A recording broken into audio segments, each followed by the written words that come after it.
கேன்சரை க்யூர் பண்ண முடியுமா? ஏதாவது எக்ஸாம்பிள்ஸ் இருக்கா? அதாவது ரீசெண்டாக பார்த்தீங்கன்னா கிரிக்கெட் பிளேயர் சித்து வந்து ஒரு அருமையான இன்டர்வியூ கொடுத்துருந்தார். வந்து என்னோடய ஒய்ஃபுக்கு வந்து 4th ஸ்டேஜ் கேன்சர் இருந்தது. ஆப்ரேஷன் பண்ண சொன்னாங்க, பண்ணோம், கீமோ கொடுத்தோம். பட் அதுக்கப்புறம் கூட சான்சஸ் ரொம்ப இல்லை, ஏன்னா அது பரவக்கூடிய தன்மை இருக்குது. ஆனால் நான் வந்து டயட்டை கொடுத்து அவங்க மைண்டை வந்து பாசிட்டிவாக வச்சு லைஃப் ஸ்டைலை மாற்றி 45 நாளில் கேன்சருக்கான அறிகுறியே இல்லை அப்படின்ட்டு நாங்கள் ப்ரூவ் பண்ணோம் அப்படின்ட்டு சொன்னார். ஸோ அவர் என்னென்ன விஷயங்கள் சொன்னார் டயட் விஷயத்தில் அப்படின்னு பார்த்தோம்னா, நான் வந்து ரைஸை கட் பண்ணேன், கோதுமையை கட் பண்ணேன், நட்ஸு கொடுத்தேன் அப்படின்னார். பாதாம், வால்நட்டு, பிஸ்தா, அப்புறம் பிரேசில் நட்டுன்னு ஒரு நட்டு இருக்குது, அது கொடுத்தேன். அப்புறம் தேங்காய் எண்ணெய் கொடுத்தேன், தேங்காய் பால் கொடுத்தேன்.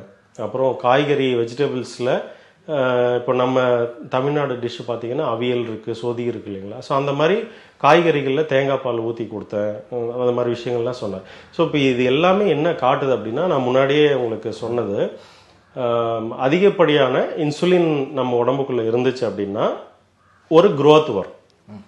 உடம்புக்குள்ளே ஒரு சதை வந்து வளருது அப்படின்னா அதுக்கு இன்சுலின் வந்து தேவை.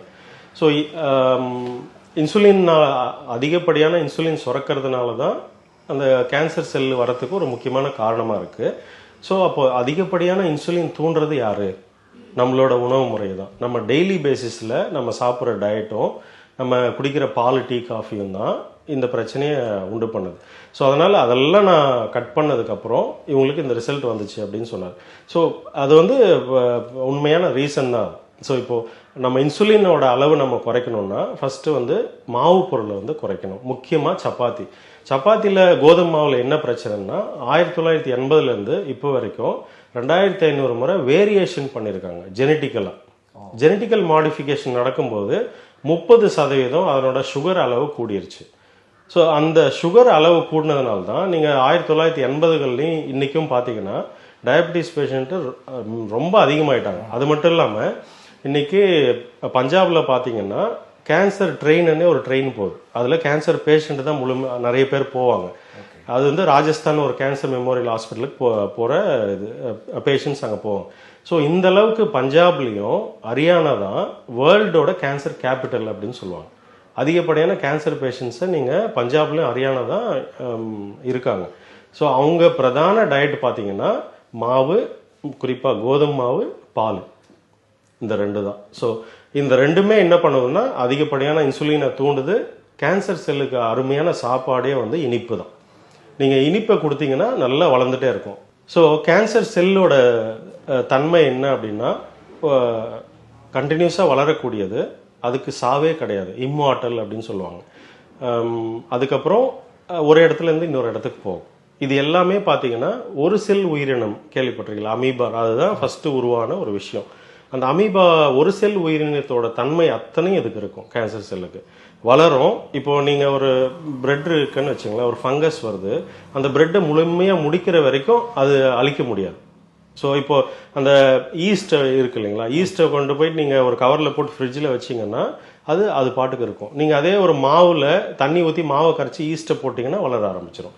ஸோ இது அழிக்க முடியாத ஒரு விஷயம், ஒரு செல் உயிரினம். அதனோட தன்மை தான் கேன்சர் செல்லுக்கு இருக்கும். அழிக்க முடியாது, சாவு கிடையாது, ஒரு இடத்துலேருந்து இன்னொரு இடத்துக்கு மூவ் ஆகும், அது வளர்கிறதுக்கு ஆக்சிஜன் தேவையில்லை. இது இந்த 4 குவாலிட்டியுமே நமக்கு கிடையாது. நம்ம ஒரு ஸ்டேஜுக்கு அப்புறம் வளர மாட்டோம். நமக்கு ஒரு செல்லுக்கும் சாவுன்றது இருக்குது. நம்ம செல்கள் சாப்பிட்டு வாழ்கிறதுக்கு ஆக்சிஜன் வேணும். ஒரு இடத்துலேருந்து இன்னொரு இடத்துக்கு போகாது. இப்போ லங்ஸ் வந்து லிவரில் கொஞ்சம் நேரம் போய் பேசிட்டு வரேன் அப்படின்ட்டு லிவருக்கு போகாது, கிட்னிக்கு போகாது, அதனோட இடத்த விட்டு போகாது. இது மல்டி செல்லுலார் ஆர்கானிசம் சொல்லுவாங்க. ஸோ ஒரு செல் உயிரினத்துக்கும் மல்டி செல்லுலார் உயிரினத்துக்கும் இதுதான் வித்தியாசம். இந்த கேன்சர் செல்லுக்கு பார்த்தீங்க அப்படின்னா ஒரு செல் உயிரினம் மாதிரி தான் ஆக்ட் பண்ணும். அதுக்கு ஆக்சிஜன் வேண்டாம். அதுக்கு பிரதான டயட்டு சுகர் தான். சுகர் மட்டும் இல்லை, நீங்கள் ஒயிட் சுகரு, பால், அதுக்கப்புறம் கோதுமை மாவு, கடலை மாவு, மைதா மாவு, வெள்ளை அரிசி, குறிப்பாக வந்து இந்த பொன்னி அரிசி, அதிகப்படியான சுகர் இருக்கிறது, இதெல்லாம் நீங்கள் கொடுத்தீங்கன்னா நல்லா வளரும். ஸோ அதுக்கு சாப்பாடே கொடுக்காம அதை சாகடிக்கணும் அப்படின்னா தேங்காய் பால் கொடுத்தா செத்துரும் அப்படின்னா அது ஒரு one of the diet. So fat rich foods கொடுக்கணும். இப்போது 2 டைப் ஆஃப் மெட்டபாலிசம் இருக்குது, glucose metabolism, fat metabolism. So நம்ம பிரதானமாக அன்றாடம் நடக்கிறது நமக்கு குளுக்கோஸ் தான். அந்த குளுக்கோஸை கட் பண்ணிட்டு கீட்டோன்ஸ், அதாவது ஃபேட் மெட்டபாலிசம், அதாவது கொழுப்புலேருந்து வர சக்தி, அதை நீங்கள் கொடுத்தீங்கன்னா கேன்சர் செல்லுக்கு அந்த குளுக்கோஸை தான் நல்லா சாப்பிட தெரியுமே தவிர இந்த ஃபேட்டை வந்து ஒரு 10% மேலே சாப்பிட தெரியாது. அதனால நீங்கள் ஒரு உயிரினத்தை வந்து நீங்கள் வந்து பட்னி போட்டுட்டே இருக்கீங்க அப்படின்னு வச்சுங்க, அது தன்னைத்தானே சாப்பிட்டு சேர்த்துரும்.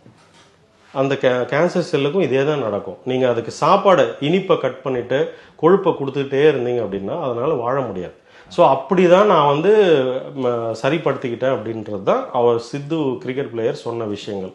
ஸோ அது கூட இந்த ட்ரிங்க்ஸ் எல்லாம் கொடுத்தாரு, ஒரு சில ஜூஸஸ்ஸு, அப்புறம் நீம் லீஃபு, டர்மரிக்கு, இதெல்லாம் வந்து ஆன்டி இன்ஃப்ளமேட்ரி. ஸோ இதோட சேர்த்து தான் நான் அந்த கேன்சரை க்யூர் பண்ணி காட்டினேன் அப்படின்றது சொன்னார். இதுதான் நிறைய பேர் ஃபாலோ பண்ணால் க்யூர் பண்ணிக்கலாம் ஈஸியாக. Nice doctor, thank you. Doctor thanks.